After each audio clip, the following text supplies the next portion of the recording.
నమస్తే. Welcome to our channel. నేను మీ పద్మావతి. ఈరోజు మనతో పాటు ప్రముఖ ఆధ్యాత్మికవేత్త మరియు జ్యోతిష్య పండితులు డాక్టర్ ముల్లపూడి సత్యనారాయణ గారున్నారు. ఆయనతో మాట్లాడి భోగి విశేషాల గురించి తెలుసుకునే ప్రయత్నం చేద్దాం. మీరు కూడా చూసేయండి. నమస్కారం గురువుగారు. నమస్కారం మా పద్మావతి. గురువుగారు, భోగి అనగానే మనకందరికీ గుర్తుకొచ్చేది భోగి హ్మ్. మంటలు. హ్మ్. తర్వాత భోగి దగ్గరికి వెళ్లి మనం అందులో పిడకలు వేయడం, చిన్న పిల్లలకి భోగి పళ్ళు పోయడం హ్మ్. ఇంతవరకు అందరికీ తెలుసు. అయితే వాస్తవానికి భోగి అనేది ఎందుకు జరుపుకుంటాం? అసలు ఇలాగే చేసుకోవడానికి గల కారణం ఏంటి? హ్మ్. అయితే వీటన్నిటిని మించి అసలు భోగి రోజు చేయాల్సిన ముఖ్యమైన పని ఏంటి? హ్మ్. భోగము అంటే అనుభవించడం అని అర్థం. హ్మ్. భోగం పెట్టాము అంటే నైవేద్యం పెట్టామని అర్థం. అక్కడి నుంచి వచ్చిందే భోగి హ్మ్. పండగ. అంటే ఎంట్రన్స్ డోర్ ఆఫ్ సంక్రాంతి పండగ. పెద్దల పండగ. అవును. ఈ పెద్ద పండుగ అని అంటాం. అంటే పెద్దల పండగ అని అర్థం. అంటే చనిపోయినటువంటి వాళ్ళందరికీ కూడా పిండ ప్రదానాలు అవన్నీ చేయడమే కాకుండా వాళ్ళకి నైవేద్యాలన్నీ కూడా తర్పణాలు ఇవన్నీ కూడా పెట్టేటటువంటి పండగని 10 రోజులు కూడా మనకి పెద్ద పండగ అంటాం. హ్మ్. పెద్దల పండగ నుంచి వచ్చిందది. అందులో మొట్టమొదటిది ఫస్ట్ రోజున భోగి కాబట్టి డోర్స్ ఓపెన్ అవుతాయి. ఈ యొక్క భోగి రోజున మనందరం ఏం చేస్తామంటే చిన్నప్పటి నుంచి మనకి తెలిసింది మన ఇంట్లల్లో ఉన్నటువంటి పాత సామాను తీసుకొచ్చి కాల్చేస్తాం. ఎదురింటి వాళ్ళ గేట్లు అవన్నీ చెక్కలు ఉంటే అయి తీసుకొచ్చి అందులో అవును. వేసేస్తాం. పెద్ద పెద్ద చెట్లు మన వీధిలో ఉంటే నరికి పడేసి పెద్ద పెద్ద దుంగల్ని వేసేసి కాల్చేస్తాం. ఇవన్నీ మన చిన్నప్పుడు పల్లెటూరుల్లో, సిటీస్‌లో అలా జరిగేది. ఇప్పుడు కల్చర్ మారింది కాబట్టి అంత పెద్ద పెద్ద దొంగలు ఎవడు కట్ చేయట్లేదు. మామూలుగా చేస్తున్నాం. ఈ పాత వస్తువులు ఎందుకు మనం పడేసేయాలంటే, పాత వస్తువుల్లో అలక్ష్మి ఉంటుంది. హ్మ్. దరిద్ర దేవత స్థానమే అక్కడుంటుంది. అందుకని ఏ సంవత్సరం చెత్త ఆ సంవత్సరం తీసేసి కొత్త థాట్స్ పెట్టుకోవాలి. దీంట్లో ఉన్నటువంటి ఫిలాసఫికల్ అర్థం ఏమిటంటే, చెత్త థాట్స్ మనసులో గత సంవత్సరంలో మనకి పెట్టుకొనుంటాం. డిప్రెషన్ అని ఇలాగ ఆ ఈర్ష్య, అసూయ, రాగ, ద్వేషాలు ఇవన్నీ కూడా తీసి కాల్చేయమని అర్థం. హ్మ్. అగ్నిహోత్రుడికి కాల్చేసేటటువంటి గొప్ప గుణం ఉంది. శుద్ధి చేసేటటువంటి గొప్ప గుణం ఉంది. కాబట్టి మనం ఎన్నో జన్మల నుంచి గత జన్మల్లో నుంచి మనం పుడుతూ వచ్చాం కాబట్టి, ఆ జన్మల్లో మనం చేసినటువంటి పాపాలు కానీ, ఈర్ష్య, అసూయ ఇలాంటి రాగద్వేషాలన్నిటిని కూడా మనం ఇక్కడే కాల్చేయకపోతే మళ్ళీ నెక్స్ట్ జన్మలో మనకు కష్టమవుతుంది. మళ్ళీ జన్మ ఎత్తాల్సొస్తుంది. అందువలన ఈ భోగి మహా పండుగ అనేటటువంటిది చేస్తాం. మొట్టమొదటిగా చెత్తంతా కాల్చేస్తాం. రెండవది ఏం చేస్తాము, సూర్యోదయానికంటే ముందే లేచి తలంటు స్నానం చేస్తాం. ఆ తలంటు స్నానం చేసేటప్పుడు కొన్ని నువ్వుల్ని, రేగి పళ్ళని మనము తమలపాకులో పెట్టుకొని దానిపైన కొంచెం నూనె రాసి తలకి దానిపై నుంచి ఈ స్నానం అనేటటువంటిది భోగి రోజున చేస్తాం. అవును. చేసిన తర్వాత అంటే జీలకర్ర, బెల్లం ఎలాగైతే మనం పెడతామో అలాగా ఎలక్ట్రిసిటీని ప్రొడ్యూస్ చేస్తుంది జీలకర్ర, బెల్లం. అందుకని పెళ్లిలో మనం జీలకర్ర, బెల్లం పెట్టగానే ఇక్కడ సహస్రార చక్రం ఉంటుంది. జస్ట్ ఒక్క నిమిషం అది యాక్టివేట్ అవుతుంది.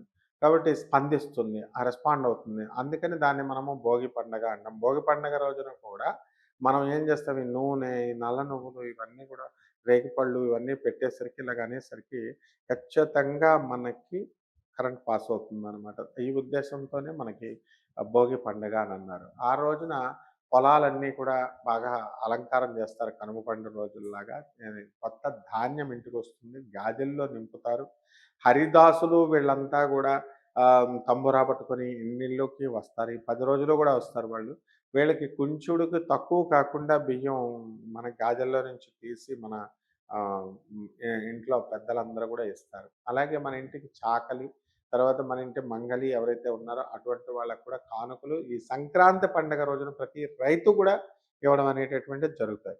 కాబట్టి ఈ భోగి రోజున సాధారణంగా మనం ఏం చేయాలండి అంటే, భోగి మంటల పండుగ అగ్నిహోత్ర పూజ, సూర్యనారాయణమూర్తి యొక్క పూజ. సూర్యనారాయణమూర్తికి మనం చక్కగా మనం భోగం సమర్పించుకుంటాం అనమాట. ఈ విధంగా కనుక మనం కొత్త వస్త్రాలు ధరించి, మనం కొత్త బట్టలు వేసుకొని, మనం చేసుకునేటటువంటి భోగికి చాలా ప్రాధాన్యత ఉంది. కాబట్టి ఈ భోగి రోజున ఇలా చేసుకుంటే సరిపోతుంది. ఆ విధంగా భోగి పండుగ రోజున మనము పంటలకి, హ్మ్. పశుపక్షాదులకి మనం ప్రాధాన్యత అనేటటువంటిది ఇస్తాం. ఫస్ట్ రోజున కాబట్టి భోగి పండగ రోజున కొత్త వస్త్రాలు మనం ధరిస్తాం.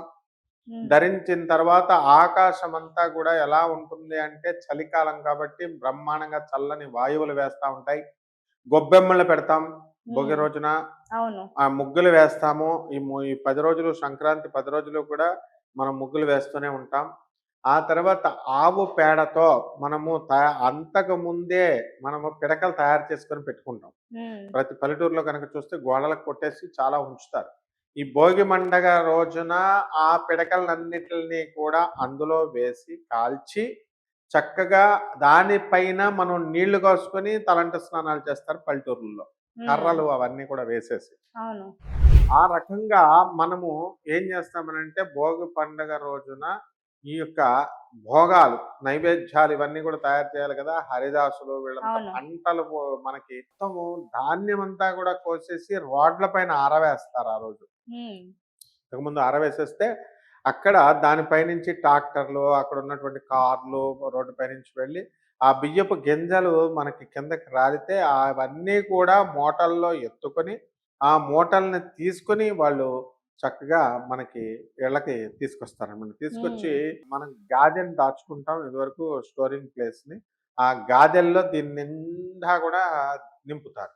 హ్మ్. ఆ తర్వాత ఈ యొక్క భోగి రోజున ఏమవుతుందంటే మన ఇంటికి అప్పుడు పండగ ఇంటి చాకలని, ఇంటి మంగలని ఉంటారు.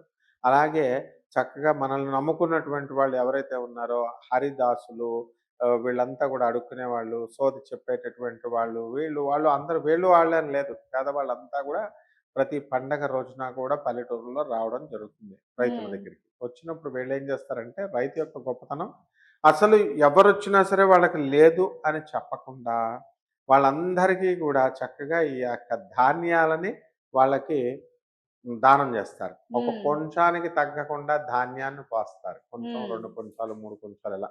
ఎవరైతే పెద్ద రైతులున్నారో ఒక బస్తా బియ్యం ఒక్కొక్కళ్ళకి ఒక్కొక్క బస్తా ఈ యొక్క ధాన్యం అనేటటువంటిది ఇదివరకు కాలంలో ఇచ్చేసేవారు. హ్మ్.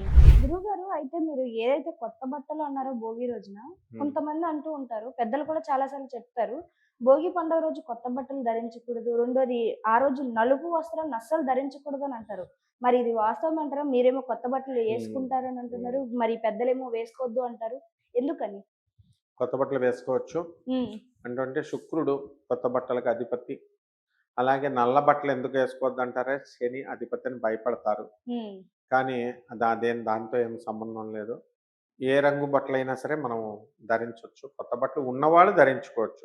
హ్మ్. ఆ పండగ 3 రోజులు కూడా 3, 4 డ్రెస్సులు అనేటటువంటివి కుట్టిచ్చేసి ఉంచుతారనమాట.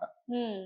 కాబట్టి ఈ యొక్క పండగ రోజున ఆహ్, ఆకాశమంతా గూడా ఎలా అవుతుంది అంటే, మంచిగా వాతావరణం చల్లగా ఉండడం వల్ల పిట్టలవన్నీ గూడా ఈ తెల్లవారుజామునే మనం లేస్తాం కాబట్టి, ఇవన్నీ కూడా పిట్టలు తినడానికి వచ్చేసి మన ధాన్యాన్ని తింటూ ఉంటాయి. అసలు అందమైనటువంటి ఆ ప్రకృతి మిగతా చెట్లతో పులకించిపోతుంది. అంత పా బంతి తోట, ఈ పూల తోటలన్నీ గూడా ఉంటాయి. అన్నీ అంత బంగారపు వర్ణంతో మెరిసిపోతా ఉంటదనమాట అవును. వాతావరణం. ఆ తర్వాత ఖచ్చితంగా ఈ కొత్త బట్టల్ని వేసుకొని పల్లెటూరులో మనం ఈ వంటల్ని, అరిసెల్ని ఇలా పిండి వంటలనన్నిటిని గూడా ఆ రోజు ముందు రోజున తయారు చేస్తారు. ఆ రోజు నాన్ వెజిటేరియన్ పెట్టరనమాట. మొత్తం అంతా వెజిటేరియన్ ఫుడ్డే పెట్టి మనమంతా గూడా చాలా జాగ్రత్తగా ఈ యొక్క భోగి పండుగను మనం చేసుకోవాలి. హ్మ్. ఇలా చేసుకోవడం ద్వారా మనకి మాటలు రానటువంటి వాళ్ళ మాటలు, పెళ్లి కానటువంటి వాళ్ళకి పెళ్ళిళ్ళు, పితృదేవతల్లో ఇరుక్కుపోయినటువంటి పితృదేవతలంతా కూడా వాళ్ళు తిరిగి మోక్షాన్ని పొందడం అనేటటువంటిది ఇప్పుడు గురించి కూడా చాలా చక్కగా వివరించారు గురువుగారు. నిజంగా ధన్యవాదాలు. ధన్యవాదాలు.